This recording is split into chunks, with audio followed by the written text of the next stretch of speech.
Hello, 11th Commerce Secretarial Practice SP students.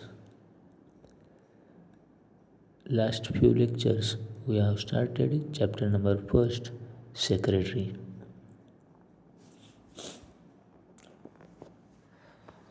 Last lecture we have started types of secretary. Two types of secretary. First one is personal secretary. Second one is institutional secretary. Personal secretary खाजगी किंवा वैयक्तिक secretary. The personal secretary और personal assistant, ज्यालाच PA असं आपण म्हणतो. त्यानंतर second institutional secretary, संस्थात्मक secretary. Institutional secretaries 5 types. First is Secretary of Non-Profit Association. Non profit असोसिएशनचा सेक्रेटरी म्हणजेच नॉन-प्रॉफिट नफा हेतू नसलेल्या संस्थेचा secretary. Second one is secretary of cooperative society. Cooperative society सहकारी संस्थेचा secretary. Third number secretary of joint stock company, संयुक्त भांडवली मंडळाचा secretary. Fourth number secretary of government department, सरकारी खात्याचा secretary. And fifth number other body corporate, अशा प्रकारे institutional secretary. त्यानंतर आपण पर्सनल सेक्रेटरी, ज्यालाच PA असं म्हणता येतात, म्हणजे पर्सनल असिस्टंट. पर्सनल सेक्रेटरी और personal assistant is the oldest type of secretary. सगळ्यात जुना प्रकार आहे हा खाजगी किंवा वैयक्तिक सचिव. त्यानंतर डेफिनेशन पर्सनल सेक्रेटरीची. A personal secretary is one who is appointed by busy individuals person. Personal secretary हे कोण अपॉइंट करतो? जो व्यस्त व्यक्ती आहे, म्हणजेच बिझनेसमॅन असेल, इंडस्ट्रियलिस्ट असेल, प्रोफेशन व्यक्ती असेल, असा जो कोणताही बिझी पर्सन आहे, म्हणजेच कामामध्ये व्यस्त असणारा पर्सन, ज्याला स्वतःची कामे होत नाहीत, अतिव्यस्त व्यक्ती, ज्याच्याकडून त्याचा बिझनेस किंवा दैनंदिन रुटीन वर्क्स किंवा करस्पॉन्डन्स पत्रव्यवहार पाहण्यासाठी ज्या व्यक्तीला नेमणूक करून ठेवण्यात येते, त्यालाच काय म्हणण्यात आलेलं आहे? Personal secretary. हे आपण लास्ट लेक्चरमध्ये पाहिलं होतं. त्यानंतर today we have started institutional secretary, संस्थात्मक सचिव. यामध्ये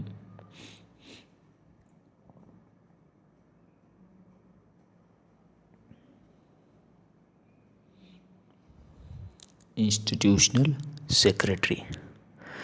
A institutional secretary, a secretary appointed by an institution or organization is called institutional secretary.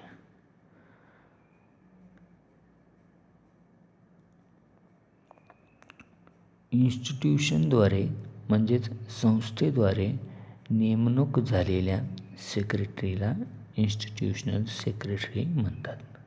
प्रत्येक वेळेस a secretary appointed by an institution or organization is called institutional secretary. इन्स्टिट्यूशनवर किंवा ऑर्गनायझेशनवर म्हणजेच संघटनावर नेमणूक झालेल्या सेक्रेटरीला इन्स्टिट्यूशनल सेक्रेटरी असं म्हणतात. सम इन्स्टिट्यूशनल सेक्रेटरीज आर, काही इन्स्टिट्यूशनल सेक्रेटरीचे प्रकार पुढील प्रमाणे आहेत. फर्स्ट नंबर आहे secretary of a non profit association, नफा हेतू नसलेल्या संस्थेचा चिटणीस. नफा हेतू नसलेल्या संस्थेचा secretary. A non-profit association means the organization formed to promote social, educational, cultural, art, sport activity with the intention of providing services and not to earn profit. आपण business म्हणजे पाहिलेला आहे आणि बिझनेसेसचा मेन मोटिव्ह काय असतो, उद्देश हेतू काय असतो, नफा कमवणे, प्रॉफिट कमवणे. परंतु काही अशा ऑर्गनायझेशन्स आहेत जे समाजासाठी कार्य करतात, काही फक्त सोशल वर्क करतात, कसल्याही प्रकारचा त्यातून नफा मिळवत नाहीत, कसल्याही प्रकारचा अर्न प्रॉफिट करत नाहीत. अशांनाच काय म्हणण्यात आलेलं आहे, नॉन प्रॉफिट असोसिएशन. नफाविरहित, नफा हेतू नसलेले संस्था, अशांवरती जो अपॉइंट करण्यात आलेला सेक्रेटरी असतो त्याला secretary of non profit association असं म्हणतात. ज्या ऑर्गनायझेशनचा हेतू, उद्देश नफा मिळवणे नसून सामान्य जनतेच्या हितासाठी काम करणे हा असतो, अशांनाच काय म्हणण्यात आले, non profit association. A non profit association means नफा न मिळवण्याचा संस्था म्हणजे काय, the organisation formed to promote social, educational, cultural, art, sports activities with the intention of providing services and not to earn profit. Non profit association म्हणजे अशी संस्था की ज्यांचा हेतू नफा मिळवणे नसून सामान्य जनतेच्या हितासाठी सामाजिक म्हणजेच सोशल, एज्युकेशनल म्हणजेच शैक्षणिक, कल्चरल म्हणजेच सांस्कृतिक, आर्ट, स्पोर्ट्स ॲक्टिव्हिटी, कला व क्रीडा कृती, या सगळ्यांना प्रोत्साहन देणे व विकास करणे हा प्रमुख हेतू असतो. आता अशा कोणत्या नॉन प्रॉफिट असोसिएशन्स आहेत आपल्या आजूबाजूला आपण पाहतो. रोटरी क्लब, कसल्याही प्रकारचा या असोसिएशनचा उद्देश अर्न प्रॉफिट नाही, समाजातील लोकांना मदत करण्यासाठी या ओपन झालेल्या आहेत. त्यानंतर लायन्स क्लब, याच्यातून आरोग्यासाठीच्या काम करण्याचं काम केलं जातं, हेल्थच्या दृष्टिकोनातून, एज्युकेशनच्या दृष्टिकोनातून. ह्या सगळ्या काही नॉन प्रॉफिट असोसिएशन्स आहेत. काही स्पोर्ट्स क्लब असतील, काही कल्चरल क्लब आहेत. या सगळ्या असोसिएशनचा मोटिव्ह हा अर्निंग प्रॉफिट नसतो, non profit, only service to the public असतो. त्यामुळे काय होतं, अशा असोसिएशनवरती जो सेक्रेटरी अपॉइंट करण्यात येतो त्यांना secretary of non profit association असं म्हणण्यात येतं. आता या नॉन प्रॉफिट असोसिएशनवरती सेक्रेटरीची अपॉइंटमेंट कशी होते हे पाहू. अपॉइंटमेंट, नेमणूक. अ non profit association is looked after by management committee which is elected by the members. The secretary may be a full-time or part-time person working on salary basis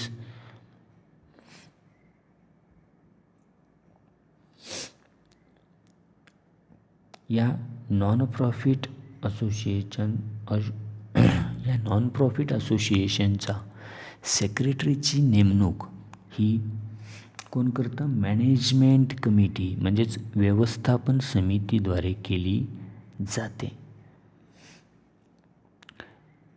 यावरती कामं करणारा secretary हा पूर्णवेळ म्हणजेच फुल टाईम किंवा part time पगारावरती किंवा मानधनावरती त्याची नेमणूक केली जाते.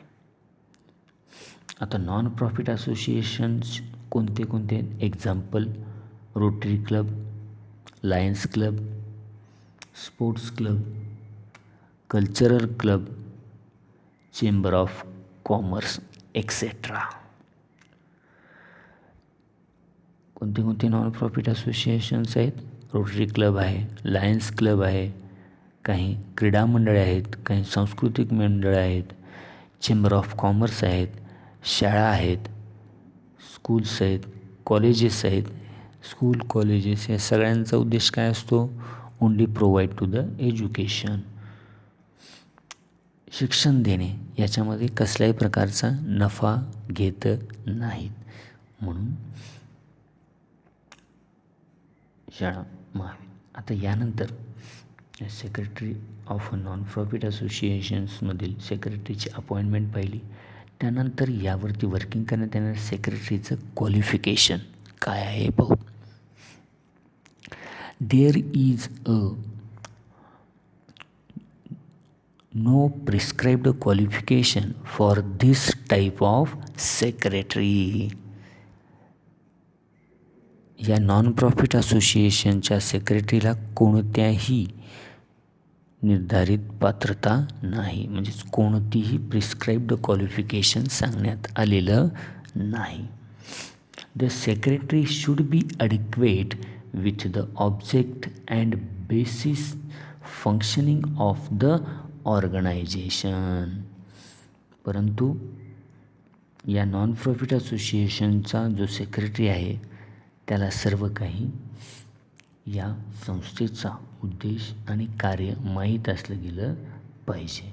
त्याचबरोबर knowledge of filing, computers, correspondence are the basis requirement for this type of organisation. परंतु या नॉन प्रॉफिट असोसिएशनवरती वर्किंग करणाऱ्या सेक्रेटरीला पत्रव्यवहार, कॉम्प्युटरचं वर्क, कॉम्प्युटर फिलिंग याचं एक बेसिक नॉलेज असलं गेलं पाहिजे. एवढीच त्याची क्वालिफिकेशन असलं गेलं पाहिजे. हे झालं फर्स्ट नंबर. आपण secretary of non profit association हे पाहिलं. नफा न घेण्याच्या हेतूने जी संस्था आहे अशावरचा सेक्रेटरी पाहिलं. त्यानंतर आता आपल्याला सेकंड नंबर इन्स्टिट्यूशनल सेक्रेटरीचा. Secretary of a cooperative society, सहकारी संस्थेचा सेक्रेटरी.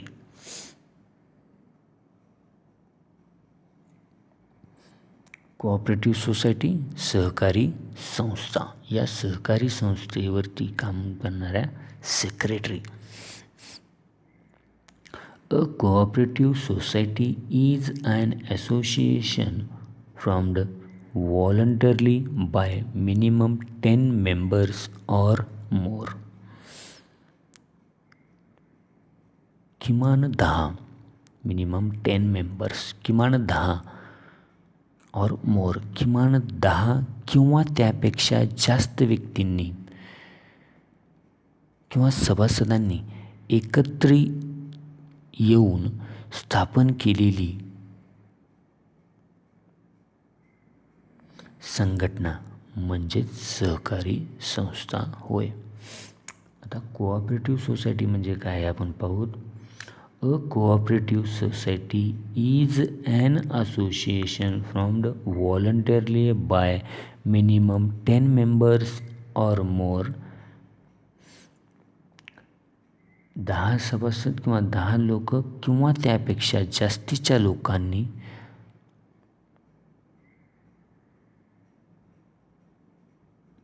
एकत्र येऊन स्थापन केलेली संघटना म्हणजेच सहकारी संस्था होय. In Maharashtra these societies are registered under the Maharashtra State Cooperative Societies Act 1960. महाराष्ट्रामध्ये सहकारी संस्थेची स्थापना ही सहकारी संस्था कायदा 1960 नुसार करण्यात येते. काय म्हणले? In Maharashtra these societies are registered under the Maharashtra State Cooperative Society Act 1960. महाराष्ट्रामध्ये अशा कोऑपरेटिव्ह सोसायटीची स्थापना म्हणजेच नोंदणी ही महाराष्ट्र राज्य सरकारी कायदा संस्था कायदा 1960 नुसार करण्यात येते. आता या कोऑपरेटिव्ह सोसायटीचा ऑब्जेक्ट काय म्हणजेच उद्देश काय आहे स्थापन करण्याचा? A main objective is to provide services to its member. या सहकारी संस्थेचा उद्देश काय आहे?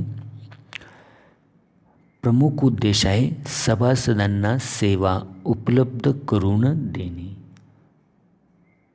काय आहे? Main object is to provide services to its members सभासद. काय आहे या कोऑपरेटिव्ह सोसायटीचा मेन उद्देश, मेन ऑब्जेक्ट काय आहे? सभासदांना सेवा उपलब्ध करून देणे.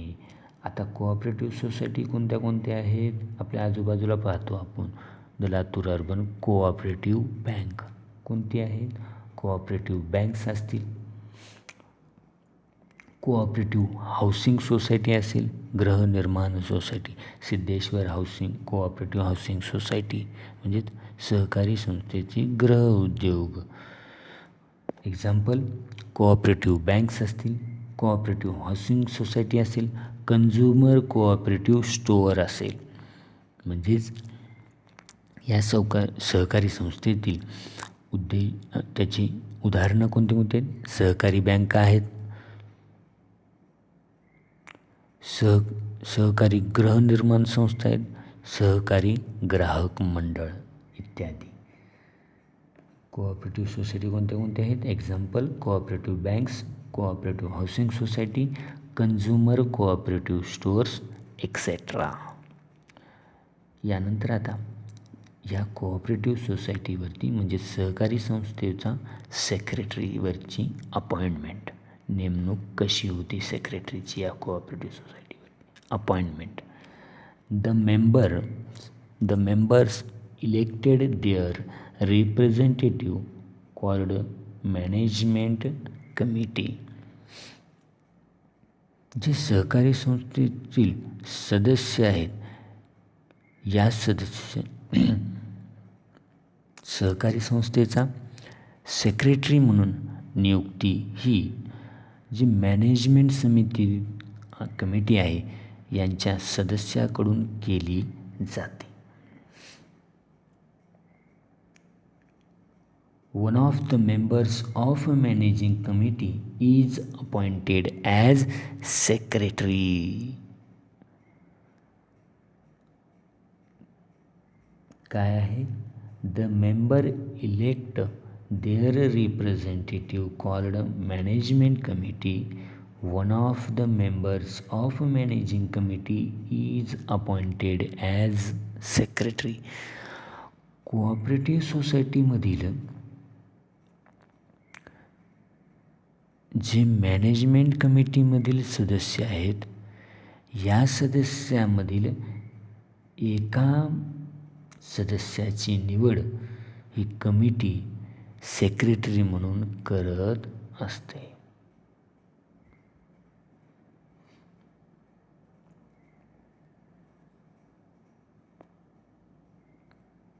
एका सदस्याची सेक्रेटरी म्हणून निवड करत असते. Generally, such secretary works on harmony basis For a large-scale cooperative organization, secretary may be appointed as a full-time employee on salary basis.